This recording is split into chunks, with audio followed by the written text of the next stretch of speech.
Hello, everyone.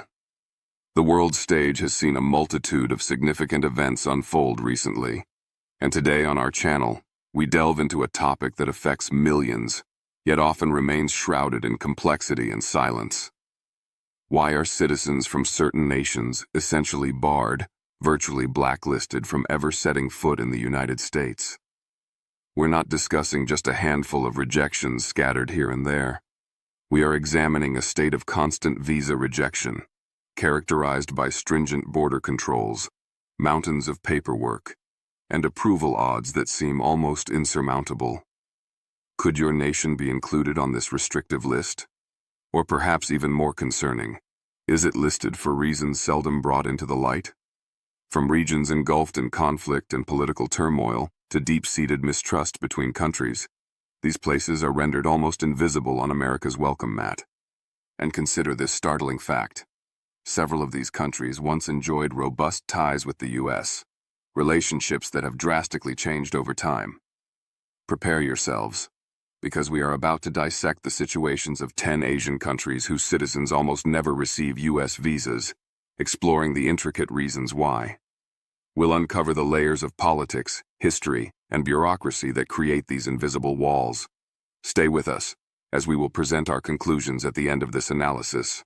Before we dive deeper, please consider subscribing to our channel and hitting the like button. Your support is crucial for our channel's growth and helps us bring you more content like this. Also, let us know in the comments where you're watching from. We love hearing from our global audience. Make sure to watch this video until the very end, as we'll be summarizing the key factors and drawing important conclusions about these challenging visa situations. Let's begin with Afghanistan. Here, individuals endure lengthy waits, queuing for hours, holding on to worn documents and the faintest glimmer of hope. However, if you originate from Afghanistan, the likelihood is high that you will never step onto U.S. soil. Since the Taliban regained control in 2021, the approval rates for U.S. visas have plummeted to practically zero. The United States ceased most of its embassy functions in Kabul, compounding the difficulties. Consequently, Afghan applicants are compelled to journey to neighboring countries merely to submit their visa applications, only to confront rejection rates exceeding 90%. This creates a heartbreaking cycle of hope and disappointment. One might assume that translators who aided U.S. military personnel would receive preferential treatment. While some indeed do, many, astonishingly, still encounter years of bureaucratic delays and uncertainty. The nation is now ensnared in a perpetual state of ambiguity. Visas are obstructed, the application framework is fractured, and the queue of individuals desperately seeking escape continues to lengthen relentlessly. Imagine the desperation of needing to escape for your very survival, only to be met with repeated denials. This is the stark reality for many Afghans, a situation showing no signs of improvement in the foreseeable future. The closure of the embassy not only complicates the application process logistically, but also symbolizes a deeper diplomatic estrangement, leaving countless individuals in a perilous limbo, caught between a past they need to flee and a future they cannot reach. The Special Immigrant Visa, SIV program, designed specifically for allies like translators, has been fraught with backlogs and administrative hurdles long before the Taliban's return, and the current situation has only exacerbated these issues, making promises of safe passage feel increasingly hollow for those who risked everything. You likely anticipated this next entry. There exists a nation from which escape is nearly impossible, and obtaining a U.S. visa is akin to science fiction. We are referring to North Korea. The United States has lacked a functioning embassy in Pyongyang for decades, rendering direct visa applications impossible. Even if a North Korean citizen miraculously managed to reach a country hosting a U.S. consulate, an incredibly perilous feat in itself, their chance of visa approval would be less than 1%. The stark reality is that the vast majority of North Koreans are prohibited by their own government from leaving their borders, let alone navigating the complex and often futile process of applying for a foreign visa. International travel is a privilege reserved for a select few, typically high-ranking officials or individuals on state-sanctioned missions, and even they face immense scrutiny. Those who do manage to defect, often undertaking treacherous journeys, frequently risk their lives crossing into neighboring countries like China, where they face the constant threat of repatriation and severe punishment. Even for the defectors who successfully reach safety in countries like South Korea or elsewhere, the path to the United States remains exceedingly difficult. Finding nations willing and able to assist them in reuniting with family members already residing in the U.S. proves to be another significant obstacle. The diplomatic wall surrounding North Korea is formidable, built not just of political tension, but fortified by strict internal controls, pervasive censorship, and the ever-present risk associated with any attempt to leave or connect with the outside world. It's not merely bureaucratic red tape. It's a combination of barbed wire, absolute governmental control, and a profound lack of diplomatic channels. This complex web of restrictions is precisely why encountering someone holding a North Korean passport within the United States is an exceptionally rare occurrence, underscoring the extreme isolation imposed upon its citizens by both internal policies and international relations. Let's turn our attention to Iran. It might surprise you to learn that just a few decades prior, American tourists and exchange students frequented this nation's cities, engaging in shopping, learning, and experiencing one of the world's most ancient cultures. Iran was a popular destination, fostering cultural exchange and relatively open travel. However, the landscape has dramatically shifted. Today, Iran stands as one of the most challenging countries for its citizens to secure approval for a U.S. visa. What caused this drastic transformation? The reasons are multifaceted, extending beyond simple political disagreements. They are deeply rooted in history, pervasive mistrust, and a formidable mountain of bureaucratic hurdles. Following the 1979 Islamic Revolution, diplomatic relations between the U.S. and Iran were severed. Even now, decades later, there remains no official U.S. embassy operating within Iran. This absence forces every Iranian seeking a U.S. visa to navigate the costly and complex process of applying through a third country, such as Turkey or the United Arab Emirates. This detour inherently adds significant expense, increases personal risk, and introduces further delays into an already lengthy procedure. Making matters considerably worse, Iran consistently registers one of the highest U.S. visa refusal rates among Asian nations. Many applicants face rejection based solely on their nationality, irrespective of their individual qualifications or circumstances. You would be shocked by the number of highly qualified individuals, students accepted to prestigious universities, accomplished scientists, and even close relatives of American citizens, who are denied entry, often without any clear, specific explanation provided. Thousands submit applications each year, filled with hope for opportunities in education, employment, or simply reuniting with loved ones. Yet the majority find their aspirations dashed, receiving denials that offer little recourse or clarification. The process itself is arduous and unpredictable, leaving many trapped in uncertainty.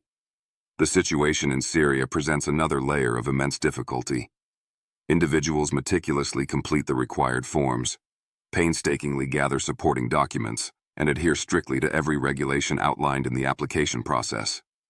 They follow the book precisely. Yet, if you are Syrian, the odds are overwhelmingly stacked against you. Securing a U.S. visa is an almost insurmountable challenge regardless of circumstance. Since the devastating civil war erupted in 2011, the possibility of obtaining a U.S. visa has transitioned from merely difficult to nearly impossible. The conflict has not only ravaged the country, but has also severed essential diplomatic lifelines. The U.S. Embassy in Damascus ceased operations years ago, shuttering a critical pathway for visa applicants. Consequently, Syrian citizens seeking entry to the U.S. must undertake perilous journeys to neighboring countries simply to attend a visa interview, assuming they can even overcome the significant hurdles to reach that stage. Adding to the complexity, the U.S. visa approval rate for Syrians ranks among the lowest globally. It often makes little difference whether the applicant is a student aiming for higher education, a doctor seeking professional opportunities, or a family member desperately trying to reunite with loved ones already in the U.S. The outcome is frequently the same: visa denied. Many applicants are fleeing extreme violence and persecution, pinning their hopes on asylum or emergency relocation programs. However, even these humanitarian cases undergo intense scrutiny, and the system is often too overwhelmed or slow to provide timely assistance. Tragically, some applicants have waited over 5 years for a decision that never materializes. The entire process is lengthy, emotionally draining, and plagued by unpredictability, leaving applicants suspended in a state of limbo. There is always that lingering, heart-wrenching question: will I even get the chance to go? It's a silent crisis, one that rarely makes headlines but unfolds daily in embassy waiting rooms and rejection letters across the region. Now, let's examine the circumstances in Yemen. Try to envision this scenario. Your home is engulfed by conflict, access to clean water is a rare luxury, and the threat of bombs looms closer each day. Amidst this turmoil, you summon the courage to apply for a U.S. visa, clinging to the hope of finding safety and stability. However, if you are from Yemen, that dream is almost certainly out of reach. The U.S. visa approval rate for Yemeni citizens is shockingly low, with numerous applicants being either disregarded or outright denied, a situation that has persisted particularly since the civil war escalated dramatically in 2015. Why is securing a visa so incredibly difficult? A primary reason is the closure of the U.S. Embassy in Sana'a, which shut its doors years ago due to the escalating conflict and has not reopened since.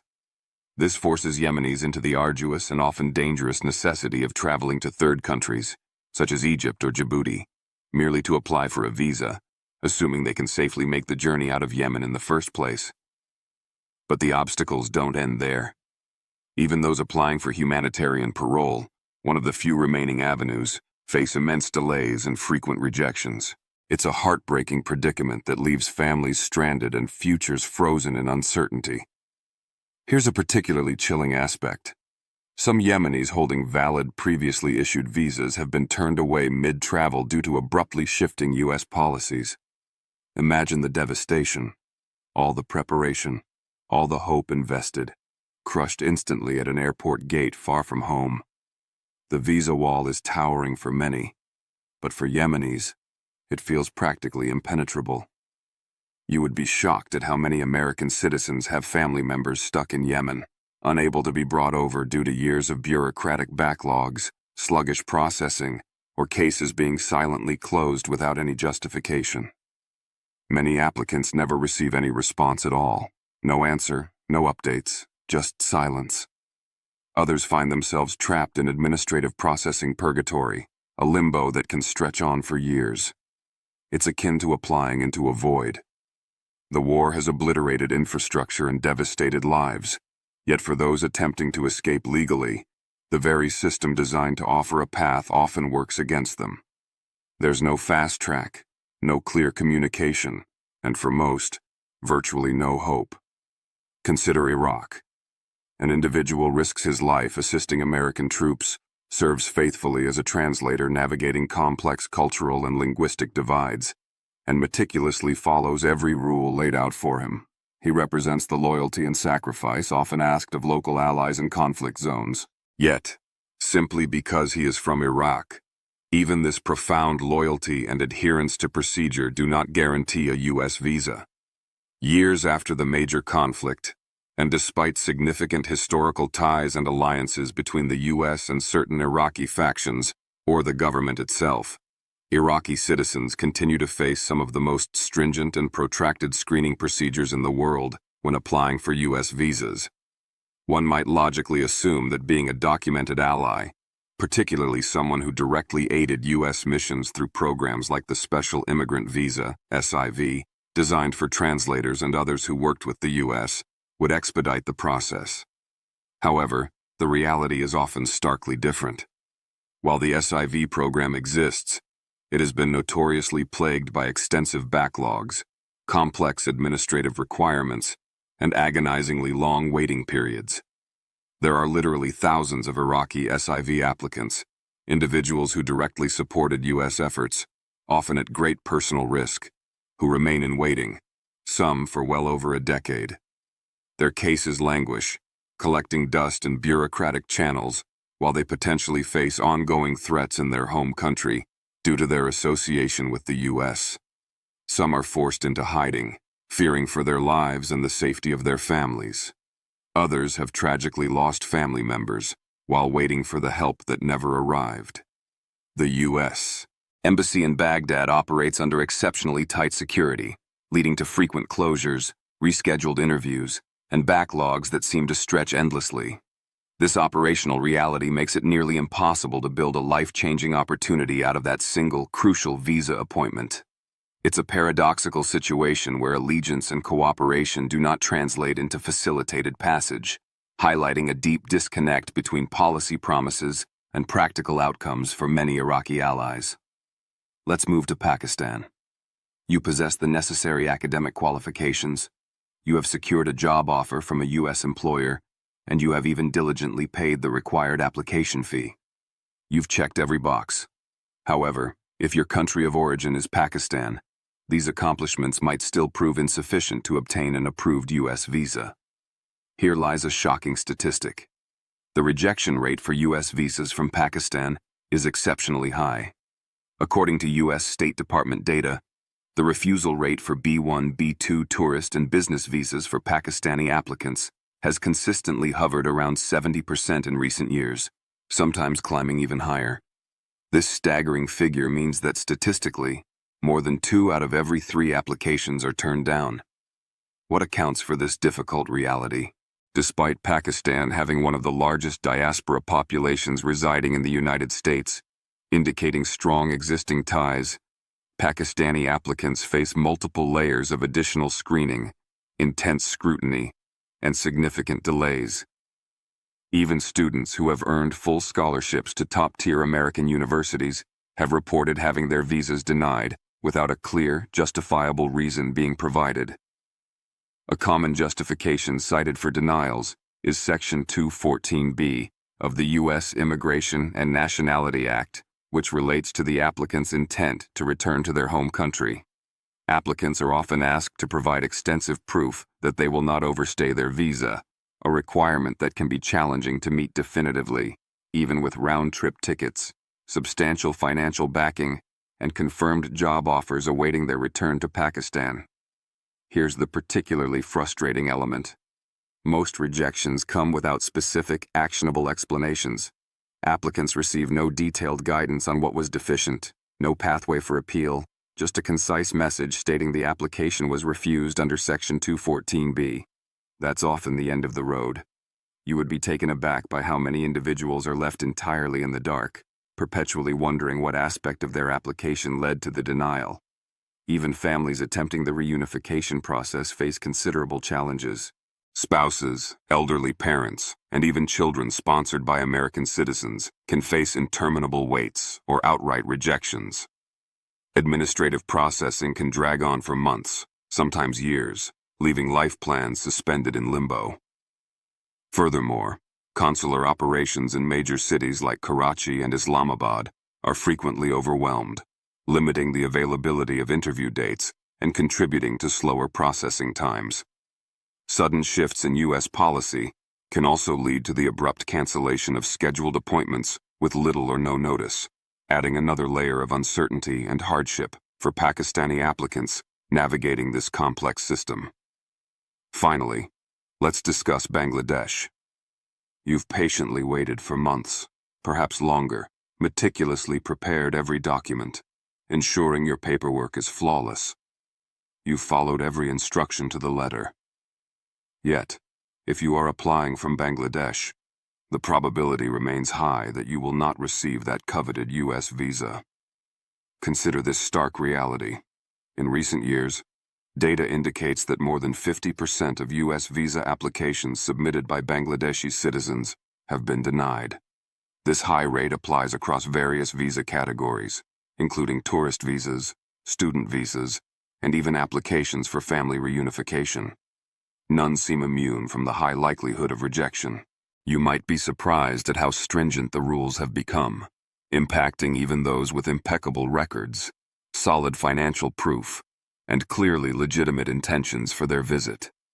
Many rejections, similar to the situation in Pakistan, are attributed to concerns about potential overstaying, falling under the umbrella of Section 214B.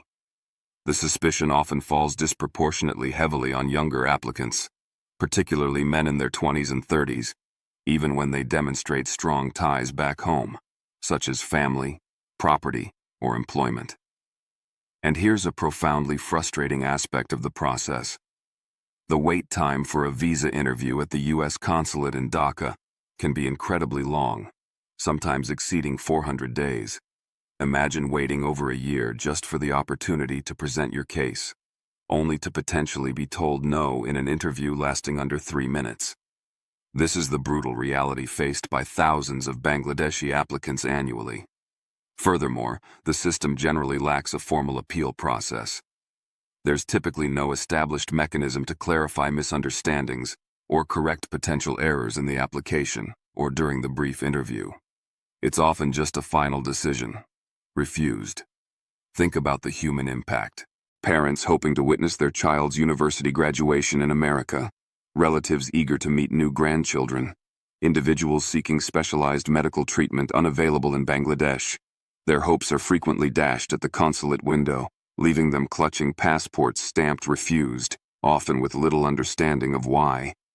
Even Bangladeshi students accepted into American universities, sometimes with full-ride scholarships covering all expenses, have had their F1 student visas denied just weeks before their scheduled flights, shattering their educational dreams. There's often no backup plan, just profound heartbreak, and the loss of a significant opportunity after years of dedicated preparation and hard work. For many, that single visa denial can completely derail meticulously laid plans and aspirations. The pressure doesn't cease there. The entire process is fraught with uncertainty and hurdles that seem arbitrarily high. Let's examine the unique case of Palestine. You possess the dream, perhaps an invitation to study, work, or reunite with relatives. Your family might already be anticipating your arrival in the United States. However, if your travel document identifies you as Palestinian, the odds are significantly weighted against you. The situation for Palestinians seeking U.S. visas is compounded by layers of political and logistical complexity, unlike almost any other group. You would be shocked to realize the extent of the automatic hurdles they face. A major factor is that the United States does not officially recognize Palestine as a sovereign state. This fundamental political stance complicates nearly every aspect of the visa process, starting with the very forms applicants must fill out, often forcing them to select nationalities that don't fully represent their identity or navigate ambiguous categories. Without formal diplomatic relations or a dedicated U.S. embassy within Palestinian territories, applicants are forced to apply through U.S. embassies located in neighboring countries, primarily Jordan, Egypt, or Israel. This necessity immediately introduces significant logistical barriers.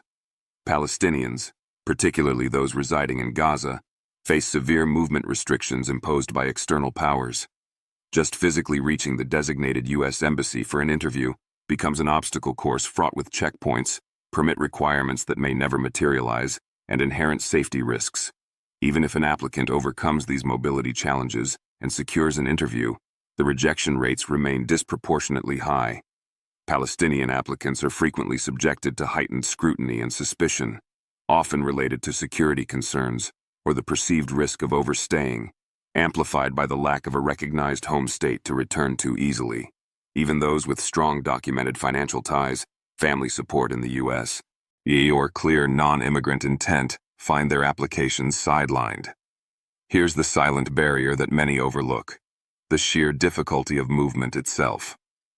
For Gaza residents, for instance, exiting the territory requires permits from multiple authorities, a process that is often opaque, lengthy, and subject to arbitrary denials. Even if a U.S. visa were approved, simply getting to the airport can become an insurmountable task. Thousands try each year: students seeking education, families longing for reunification, patients needing critical medical care, yet only a small fraction successfully navigate the labyrinthine process. For many, there's no clear reason given for denial, just a standard refusal, often leaving them stranded with no appeal and no answers. Lastly, let's consider Myanmar, also known as Burma. You've received an acceptance letter from a prestigious U.S. university. Your academic record is outstanding, your paperwork is flawless, and you've even secured funding or a scholarship. Everything seems perfectly aligned for your educational journey. However, if you are applying from Myanmar, that might still not be enough to unlock a U.S. visa. Why? Applicants from Myanmar are caught in a perfect storm of bureaucratic hurdles, complex political dynamics, and pervasive suspicion. Since the military coup and subsequent political instability, the situation has become even more precarious. Visa denial rates for Myanmar citizens have reportedly skyrocketed, particularly following increased instability and international sanctions imposed on the regime. You'd be shocked to know that even highly qualified individuals like students, doctors, and other professionals have been rejected for seemingly minor reasons, or sometimes with no clear reason provided at all. The U.S. Department of State frequently classifies Myanmar among high-risk nations, subjecting every application to elevated scrutiny. While the U.S. Embassy in Yangon remains operational, navigating the visa process is fraught with challenges. Security concerns, political sensitivities, and bureaucratic slowdowns contribute to long waits and uncertain outcomes. Here's the catch. Myanmar citizens often cannot simply walk into their local embassy. Many applicants, especially those outside major cities or those facing internal displacement due to conflict, must travel significant distances, often through challenging conditions, just to reach Yangon for their interview. This involves extra costs, potential delays, and adds to the already high stakes of the application. And even then, there's a substantial chance of rejection. Similar to other high refusal rate countries, concerns about overstaying, Section 214B, are often cited, but the underlying political tensions and security assessments play a significant role. Even family reunification cases, involving parents visiting children in the U.S., or vice versa, are entangled in lengthy processing times and face sudden, unexplained denials. People wait years for interviews, only to be told their visa is refused under the generic Section 214B. Just like that, the journey ends before it truly begins, leaving aspirations unfulfilled and families separated by more than just distance. So, what have we uncovered across these 10 nations? From the war-torn landscapes of Afghanistan, Syria, Yemen, and Iraq, to the politically isolated North Korea, the historically complex relationship with Iran, the scrutiny faced by applicants from Pakistan and Bangladesh, the unique challenges for Palestinians, and the instability impacting Myanmar, a pattern emerges. Getting a U.S. visa for citizens of these countries often feels like confronting a locked door, repeatedly. The reasons are a complex tapestry woven from threads of political instability, diplomatic tensions, severed embassy ties, stringent security screenings, bureaucratic inefficiencies, high rejection rates often linked to overstay fears, Section 214B, long processing delays, and deep-seated historical mistrust. Some denials stem from specific, identifiable diplomatic complexities or security concerns. Others are rooted in the broad suspicion of potential overstaying, a difficult presumption for any applicant to disprove definitively. And for many, the rejection comes without clear explanation, leaving them adrift in a sea of uncertainty. The result is the same. Millions are left in limbo. It's not merely about paperwork. It's about people. It's about students whose educational dreams are shattered, families torn apart by distance and bureaucratic walls, travelers hoping to connect with loved ones or explore new opportunities, and individuals desperately seeking refuge or life-saving medical care. But guess what? The system, whether by design or due to overwhelming strain, often fails to facilitate these legitimate journeys. The human cost is immense. Years wasted waiting, savings depleted on application fees and travel to third-country embassies, opportunities lost forever, and hope dwindling with each passing day or unexplained denial.